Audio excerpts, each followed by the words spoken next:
BNP যে ধরনের শোডাউনগুলো দিয়ে যাচ্ছে, ছবির মোহরা দিয়ে যাচ্ছে, আমরা খালেদা জিয়ার প্রতি শ্রদ্ধা রাখি, কিন্তু খালেদা জিয়া শুধু বিএনপির নয়, বাংলাদেশের সকল মানুষের।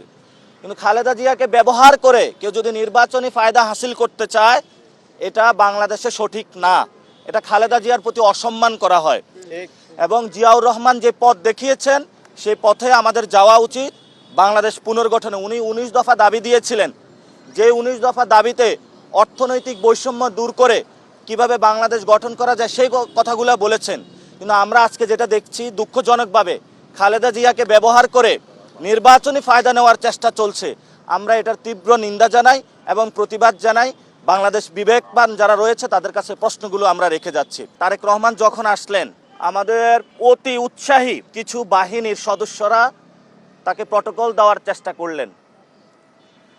শুধু তাই নয়, তাদের অফিসে এনএসআইর প্রধান গিয়ে মিটিং করলেন।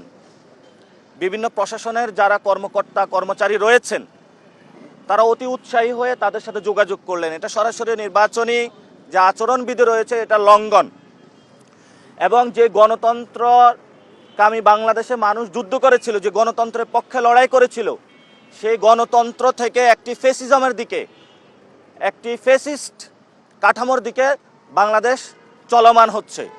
এজন্য আমরা সকলকে আহ্বান জানাবো, আইন শৃঙ্খলা বাহিনী কোনো দলীয় দাস হবেন না, আজাদির পক্ষে থাকবেন, কারো গোলাম হবেন না। তারেক রহমানের গোলাম হলে আবার বাংলাদেশ থেকে সকল প্রশাসনের মতন আপনাদেরকে বিদায় নিতে হবে।